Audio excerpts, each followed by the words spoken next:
안녕하세요. 우리 채널에 오신 여러분을 환영합니다. 함께 흥미로운 뉴스를 탐험해봅시다. 채널 구독하고 알림을 켜두시면 최신 업데이트를 놓치지 않습니다. 이제 오늘의 주요 내용을 살펴보겠습니다. 먼저 이 사건의 발단에 대해 말씀드리겠습니다. 손흥정 감독이 운영하는 축구 아카데미에서 한 어린 선수에 대한 욕설과 체벌 등의 혐의로 아동학대 의혹이 제기되었습니다. 이 소식은 연합뉴스를 통해 처음 보도되었고 많은 축구 팬들에게 충격을 주었습니다. 학부모들은 손흥정 감독과 아카데미의 두 코치가 아이에게 욕설을 하고 체벌을 가했다고 고소장을 제출했습니다.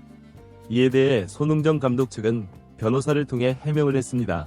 그들은 패배한 팀이 상대의 골까지 달려가는 것을 벌칙으로 삼았고 늦게 도착한 학생들에게 한 번의 패배를 주는 것에 동의했다고 설명했습니다.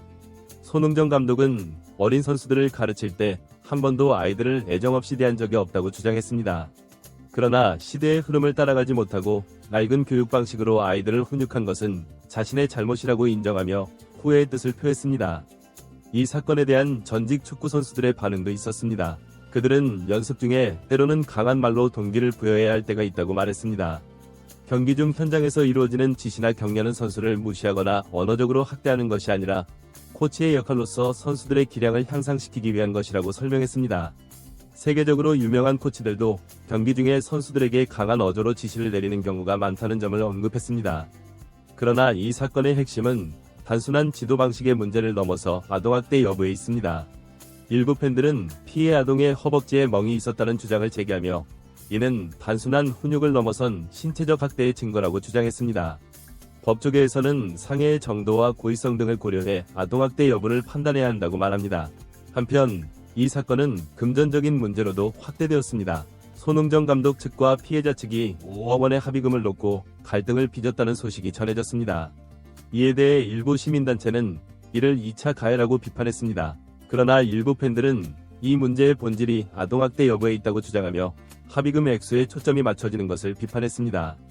최근 공개된 녹취록에서는 피해자 부모와 변호사 간의 대화가 드러났는데 여기서 손흥민의 이미지 가치를 언급하며 20억 원 이상의 합의금을 요구하는 내용이 포함되어 있었습니다.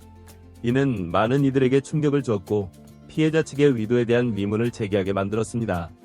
이러한 상황에서 33명의 학부모 그룹이 공개 성명을 발표했습니다.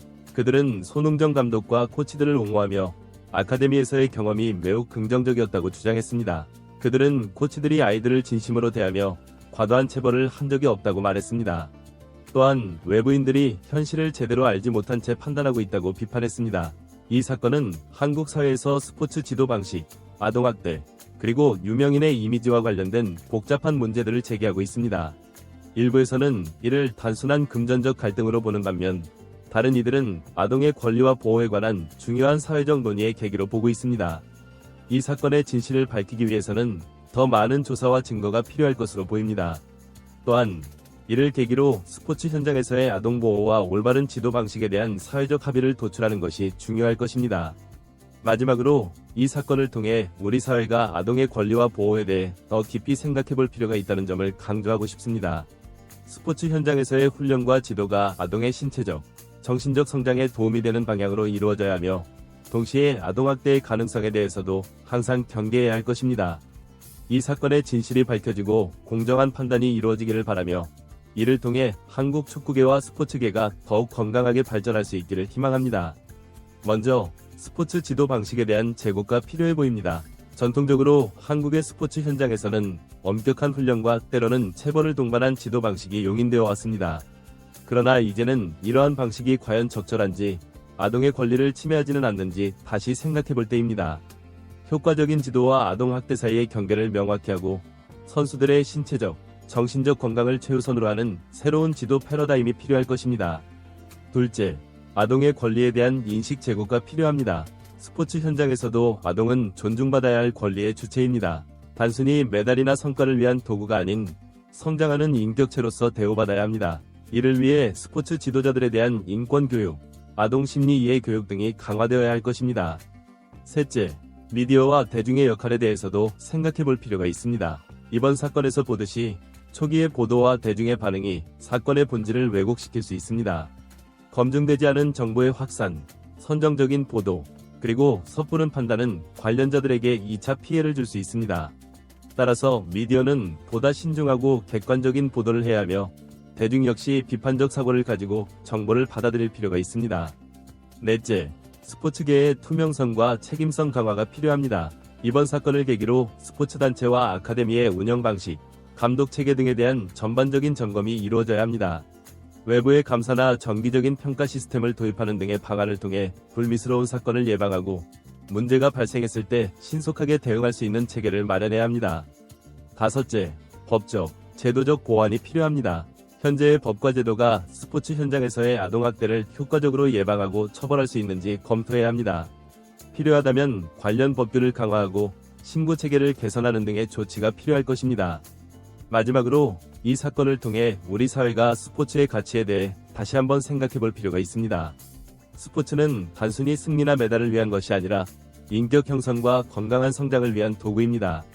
따라서 스포츠 현장에서도 인성교육, 윤리교육이 함께 이루어져야 하며 이를 통해 진정한 의미의 스포츠 정신을 함양할 수 있을 것입니다. 결론적으로 이 사건은 한국 사회에 많은 숙제를 남겼습니다. 하지만 이를 계기로 더 나은 스포츠 문화, 더 건강한 사회를 만들어갈 수 있다면 이 사건이 주는 교훈은 매우 값진 것이 될 것입니다. 모든 관련자들의 진지한 성찰과 노력, 그리고 사회 전반의 관심과 지지가 필요한 시점입니다. 이러한 복잡한 상황 속에서 우리가 잊지 말아야 할 중요한 점은 바로 아이들의 미래입니다. 스포츠는 많은 아이들에게 꿈과 희망을 주는 중요한 수단입니다. 이번 사건으로 인해 스포츠에 대한 열정을 가진 아이들이 좌절하거나 포기하지 않도록 해야 합니다. 이를 위해서는 먼저 스포츠 교육 시스템의 전반적인 개선이 필요합니다. 기술적인 측면뿐만 아니라 인성, 윤리, 팀워크 등 전인적 교육을 강화해야 합니다. 또한 선수들의 권리를 보호하고 그들의 의견을 존중하는 문화를 만들어가야 합니다. 동시에 부모와 사회의 인식 변화도 중요합니다. 승리나 성과에만 집착하지 않고 스포츠를 통한 전인적 성장의 가치를 인정하는 태도가 필요합니다. 아이들이 즐겁게 운동할 수 있는 환경을 만들어주는 것이 무엇보다 중요합니다. 또한 이번 사건을 계기로 스포츠 심리학, 아동 발달 심리학 등의 전문가들이 스포츠 현장에 더 많이 참여할 수 있도록 해야 합니다. 이들의 전문적인 조언과 지도가 현장에 적용된다면 보다 건강하고 효과적인 스포츠 교육이 이루어질 수 있을 것입니다. 마지막으로 이 사건을 통해 우리 사회가 갈등 해결 능력을 키울 수 있기를 바랍니다. 서로 다른 의견과 입장을 존중하면서도 객관적 사실에 기반한 합리적인 판단을 내리는 능력이 필요합니다. 이는 스포츠 현장뿐만 아니라 우리 사회 전반에 필요한 자질일 것입니다. 이 사건이 단순히 부정적인 사건으로 끝나지 않고 한국 스포츠의 발전과 사회의 성숙을 위한 중요한 전환점이 되기를 희망합니다. 모든 이해관계자들이 함께 노력한다면 이 어려운 상황을 슬기롭게 극복하고 더 나은 미래를 만들어갈 수 있을 것입니다.